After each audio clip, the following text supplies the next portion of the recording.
Hello दोस्तों, कैसे हैं आप लोग। स्वागत है आप सभी लोगों का आप सभी के अपने चैनल सपोर्टिंग आप फार्मेसी में। दोस्तों, आज का ये वीडियो आप सभी लोगों के लिए बहुत ही महत्वपूर्ण होने वाला है, क्योंकि आज के इस वीडियो में आपको बताने वाला हूं कुछ ऐसे इंजेक्शन के बारे में जो कि कभी भी एक साथ मिला करके नहीं लगाया जाता है, जिसको लगाने से पेशेंट का कंडीशन खराब हो सकता है। तो उन सारे के सारे इंजेक्शन के बारे में एक ही वीडियो में पूरा डिटेल बताने वाला हूँ। दोस्तों, अगर आप मेडिकल के छात्र हैं, प्रैक्टिस करने वाले छात्र हैं, तो आप सभी लोगों को ये सारी जानकारी रहना ही चाहिए। तो चलिए वीडियो को शुरू से पूरा देखना, स्किप मत करना एक भी पॉइंट, क्योंकि सारा पॉइंट बहुत ही आज इंपॉर्टेंट होने वाला है। तो चलिए दोस्तों, वीडियो को स्टार्ट करते हैं बिना देर के हुए। लेकिन स्टार्ट करने से पहले एक महत्वपूर्ण सूचना यह है कि सपोर्टिंग आप फार्मेसी के इस चैनल पर यह वीडियो बनाया जाता है केवल और केवल मेडिकल छात्रों के नॉलेज के लिए। कोई भी दवा अपने से ना इस्तेमाल करें बिना डॉक्टर के सलाह के। दोस्तों, सबसे पहले हम लोग बात करने जा रहे हैं कि ये इंजेक्शन को मिक्स करके लगाया जाता है जब एक सिरिंज में, तो कुछ ऐसे भी इंजेक्शन होते हैं जिनको कभी भी आपस में एक सिरिंज में मिला करके नहीं लगाना चाहिए। तो वो क्यों नहीं लगाना चाहिए? जिन दो इंजेक्शन को आपस में मिक्स करने पर अगर ये सारे लक्षण दिखते हैं तो उस तरह के इंजेक्शन को कभी भी आपस में नहीं मिलाना चाहिए। अब आप कहेंगे मिक्स करने पर कौन से लक्षण देखे जाएंगे, तो चलिए उसको भी जान लेते हैं। अगर मान लीजिए ये एक इंजेक्शन है, ये एक इंजेक्शन है, थोड़ा टेढ़ा बन गया, कोई बात नहीं, समझने के लिए आप समझिए, ठीक। ये एक इंजेक्शन है।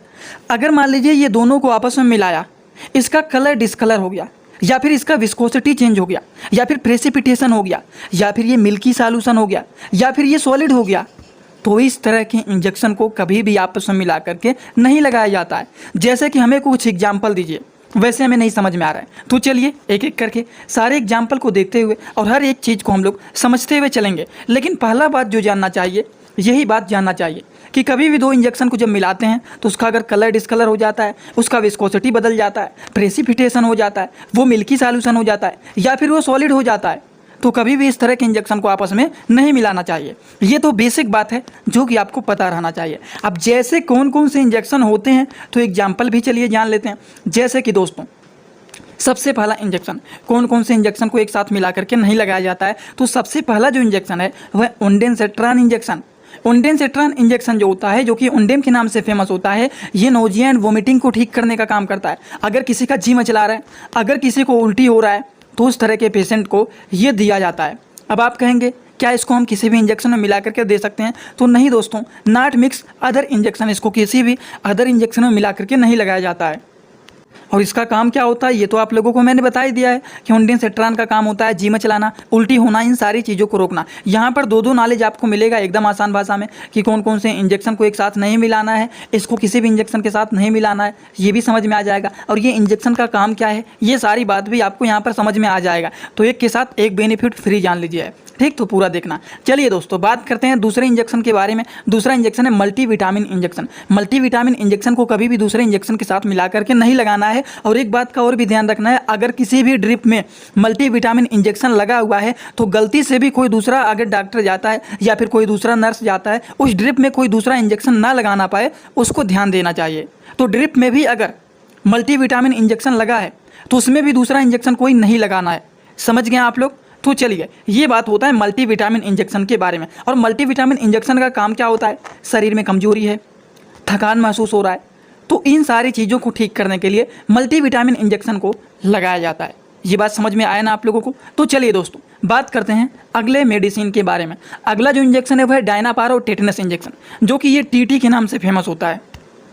तो दोस्तों, अगर मान लीजिए किसी को टीटी इंजेक्शन लगा रहे हैं तो कभी भी दोनों इंजेक्शन को, टीटी इंजेक्शन को और डायनापार मतलब दर्द भी ठीक करेगा और टीटी इंजेक्शन, ये दोनों को आपस में मिला करके नहीं लगाया जाता है।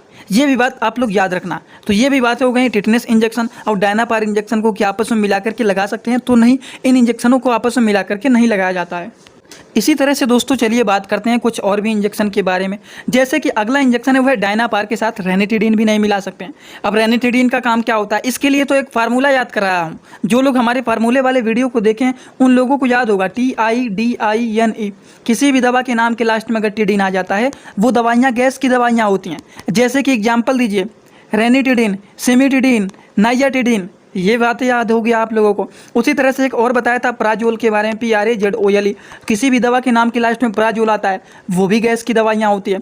जैसे कि पेंटाप्राजोल, ओमेप्राजोल, लेंसोप्राजोल, तो सब में प्राजोल आ रहा है ना, तो ये भी गैस की दवाइयाँ होती हैं। इसके लिए फार्मूला याद कराया हूँ। लेकिन ये जो दर्द की है, डायनापार जो है ये दर्द का है और रेनिटिडीन इंजेक्शन गैस का है। तो ये भी दोनों को आपस में मिला करके नहीं लगाया जाता है कि अगर किसी के पेट में गैस बना हुआ है, फूला है और बहुत ज़्यादा दर्द हो रहा है तो हम दोनों को आपस में मिला करके लगा देंगे, बिल्कुल भी नहीं। ये दोनों इंजेक्शन को आपस में मिला करके नहीं लगाया जाता है। चलिए इसी तरह से कुछ और भी इंजेक्शन के बारे में हम जान लेते हैं। जैसे कि दोस्तों अगला जो इंजेक्शन है वह है डायनापार और पेंटाप्राजोल इंजेक्शन। यहाँ पर क्या आया हुआ है, प्राजोल आया हुआ है, और यहाँ पर क्या आया हुआ है, यहाँ पर आया हुआ है TIDIN आया हुआ है। तो वही चीज़ है, जब रेनिटिडीन को नहीं मिलाएंगे डायनापार के साथ तो क्या पेंटाप्राजोल को मिला सकते हैं, तो इसको भी नहीं मिला सकते हैं। दोस्तों अलग अलग लगा सकते हैं, लेकिन इन दोनों इंजेक्शन को कभी भी आपस में मिला करके नहीं लगाया जाता है। डायनापार जो होता है ये पेन को ठीक करने का काम करता है, पेंटाप्राजोल जो होता है ये गैस्ट्रिक प्रॉब्लम को ठीक करने का काम करता है। दोस्तों इसी तरह से मैं आप सभी लोगों के लिए एक बुक बनाया हूँ जिस बुक का नाम है A to Z medicine book. ये जो दोस्तों बुक है ये टोटल 600 पेज का है, जिसमें आप लोगों को टोटल 46 चैप्टर मिल जाएंगे और साथ ही साथ आप लोगों को फ्री में पूरे बुक का 46 वीडियो लेक्चर भी मिल जाएगा हर एक चैप्टर का, जिसकी आप लोगों को मिल जाएगा मात्र 499 रुपए। ये बुक आप लोगों को PDF के फॉर्मेट में व्हाट्सएप पर मिलेगा, जो कि आप कैसे लेंगे इसी वीडियो के कमेंट बॉक्स में जाएंगे, वहां पर एक लिंक मिल जाएगा। जब आप उस लिंक पर क्लिक करेंगे तो डायरेक्ट आप व्हाट्सएप पर पहुंचेंगे, उसी नंबर पर आपको पेमेंट करना है, वहीं पर आपको बुक और पूरे बुक का वीडियो लेक्चर भी मिल जाएगा। जो लोग लेना चाहते हैं ले सकते हैं, जो लोग प्रैक्टिस करने वाले छात्र हैं जरूर इस बुक को परचेज करें, जिसमें हजारों प्रकार की दवाइयों का नॉलेज आपको मिल। ये बात समझ में आया। तो ये भी दोनों इंजेक्शन को आपस में मिला करके नहीं लगाया जाता है, जो कि पेशेंट का कंडीशन ये गड़बड़ कर सकता है। तो चलिए इसी तरह से कुछ और भी इंजेक्शन के बारे में बात कर लेते हैं। क्या पेंटाप्राजोल और रेनिटिडीन इंजेक्शन को आपस में मिला सकते हैं, मिला के लगा सकते हैं? इसकी क्या ज़रूरत है? जब ये भी गैस का इंजेक्शन है, ये भी गैस का इंजेक्शन है, तो दोनों को आपस में मिलाने का ज़रूरत ही क्या है? अब पेंटाप्राजोल मेडिसिन है, जैसे कि मान लीजिए पैरासीटामॉल मेडिसिन फीवर को ठीक करने के लिए है, तो क्या कालपाल है और भी जितने सारे डोलू हैं, कालपाल हैं, पेसीमाल हैं, कम्बीफ्लाम हैं और भी फ्लेक्सान यमार है, जिसमें पैरासीटामॉल है, क्या हम सारे पैरासीटामॉल को एक साथ खा लेंगे कि एक बार में ही फीवर ठीक हो जाए? ऐसा काम नहीं, कोई भी एक दवा खाया जाता है। तो उसी तरह से अगर गैस बना हुआ है तो रेनिटिडीन लगा सकते हैं, या फिर पेंटाप्राजोल लगा रहे हैं तो पेंटाप्राजोल ही लगाइए। ये दोनों को आपस में मिलाने की कोई भी ज़रूरत नहीं है, क्योंकि दोनों ही गैस्ट्रिक प्रॉब्लम को ठीक करने वाली मेडिसिन होती हैं।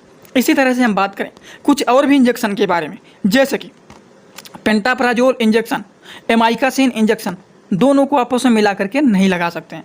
जैसे कि एक और भी जान लेते हैं, पेंटाप्राजोल इंजेक्शन ओंडेनसेट्रान इंजेक्शन, जो कि वोमिटिंग एंड नोजिया, जी मचलाना, उल्टी होने, इसको रोकने का ये काम करता है। तो ये भी दोनों इंजेक्शन को आपस में मिला करके नहीं लगा सकते। वहीं पर रेनिटिडीन इंजेक्शन जो कि गैस्ट्रिक प्रॉब्लम को ठीक करने का काम करता है, और ओंडेनसेट्रान नोजिया एंड वोमिटिंग, जी मचलाना, उल्टी होना, इसको ठीक करने का काम करता है। तो ये भी दोनों को आपस में मिला करके नहीं लगा सकते हैं। ये सारी बात बहुत ही छोटी छोटी कॉमन बात है, जो कि आप सभी लोगों को पता रहना चाहिए। अगर आप इसका स्क्रीनशॉट लेना चाहते हैं तो ले सकते हैं, जो कि इसके बारे में आपको नॉलेज रहना ही चाहिए। ये बात समझ में आ गया होगा सभी लोगों को। जो पहले बात आप लोगों को मैंने बताया वही चीज़ यहाँ पर लिख दिया हूँ। यदि ड्रिप में मल्टीविटामिन इंजेक्शन लगाया गया है तब उस ड्रिप में कोई भी और प्रकार के इंजेक्शन को ना मिलाएं, क्योंकि वो रिएक्शन कर सकता है। तो हमेशा एक बात याद रखना है, किसी भी पेशेंट को अगर ड्रिप में बोतल में चल रहा है और उसमें लगाया गया है मल्टीविटामिन इंजेक्शन को, तो मल्टीविटामिन इंजेक्शन अगर लगाया गया है तो हमेशा याद रखना और उसमें ध्यान देना, कोई भी दूसरा अगर नर्स या फिर डॉक्टर जाके कोई दूसरा इंजेक्शन ना लगाए। समझ गए आप लोग, क्योंकि इसको नहीं लगाया जाता है। चलिए अब कुछ हम लोग बातें कर लेते हैं। कितना सारा तो बात आप लोगों ने बता दिया, कितने सारे इंजेक्शन को आपस में मिला करके नहीं लगा सकते। तो कुछ और भी बातें जान लेते हैं थोड़ा सा एक्स्ट्रा, जैसे कौन कौन से दो इंजेक्शन को एक साथ मिला करके लगाए जाते हैं। थोड़ा सा जानेंगे, ज़्यादा देर तक बात नहीं करेंगे, वीडियो छोटा ही है तो आप लोग परेशान मत होना।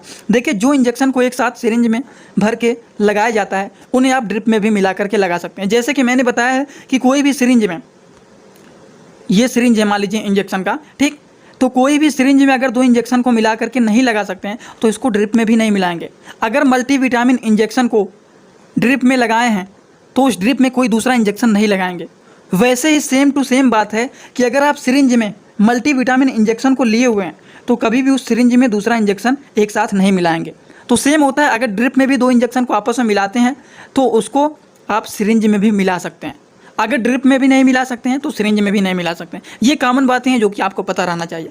अब देखिए ये बातें, सबसे पहला मेडिसिन रेनिटिडीन और मेटाक्लोप्रामाइड, ये मेडिसिन को आपस में मिला करके लगा सकते हैं। ये बात समझ में आया ना आप लोगों को। इसी तरह से कुछ और भी इंजेक्शन होते हैं, इनका काम क्या होता है वो भी जान लेते हैं। कहेंगे इसका काम ही नहीं बताया आपने। देखिए रेनिटिडीन है मतलब गैस को ठीक करेगा, उसके बाद चक्कर आना, उल्टी होना, सीने में जलन होना, इन सारी चीज़ों को ठीक करने का काम करते हैं मेटोक्लोप्रामाइड और रेनिट्रिडिन इंजेक्शन। इसीलिए अगर किसी भी पेशेंट को उल्टी हो रहा है, पेट में गैस बना हुआ है, चक्कर आ रहा है, सीने में जलन हो रहा है, तो उस तरह के पेशेंट को ये दोनों इंजेक्शन को आपस में मिला करके लगा दिया जाता है। इसी तरह से अगले इंजेक्शन की बात करें, एविल और डेक्सोना। अगर मान लीजिए किसी को कोई दवा रिएक्शन कर दिया है तो उस तरह के लोगों को ये लगा दिया जाता है, जो कि एलर्जी को ठीक करने का काम करेंगे। इमरजेंसी कंडीशन में अगर किसी को कोई दवा रिएक्शन कर दिया है तो उस तरह के लोगों को एविल और डेक्सोना मिला करके आपस में लगा दिया जाता है। ठीक, कुछ और भी दवा के बारे में बात कर लेते हैं, जैसे कि डेरिफाइलिन डेक्सोना। अगर मान लीजिए किसी को सांस लेने में दिक्कत हो रहा है तो उस तरह के लोगों को डेरिफाइलिन और डेक्सोना दोनों को आपस में मिलाकर के लगा दिया जाता है, जिससे पेशेंट का कंडीशन ठीक हो जाए। तो इस तरह से कुछ ऐसे इंजेक्शन होते हैं जिनको आपस में मिलाकर के आप लगा सकते हैं, जैसे कि जेंटामाइसिन एंड डेक्सोना। ये जो होता है डेक्सोमेथासोन सोडियम फास्फेट इंजेक्शन, जो कि ये बैक्टीरियल इन्फेक्शन को ठीक करने का काम करता है। समझ गए आप लोग, जेंटामाइसिन एंड डेक्सोना इंजेक्शन। तो ये भी मेडिसिन को आपस में मिला करके लगाया जा सकता है। तो दोस्तों ऐसे ही कुछ बेसिक बात आप लोगों को बताएं आज। अगर आप लोगों को ये सारी बात एकदम अच्छे से समझ में आया हो तो सभी लोग फीडबैक अपना जरूर देना कि आज का वीडियो कैसा लगा। जाने से पहले एक बात और, आप सभी लोग चैनल पे अगर नए हो प्लीज़ चैनल को सब्सक्राइब कर लेना, बेल आइकन नहीं दबाएं तो दबा लीजिएगा, जिससे नई नई वीडियोज़ का नोटिफिकेशन आपको सीधा और सीधा होम पेज पे मिल जाए। तो चलिए दोस्तों, thanks for watching video, like comment share and subscribe this channel.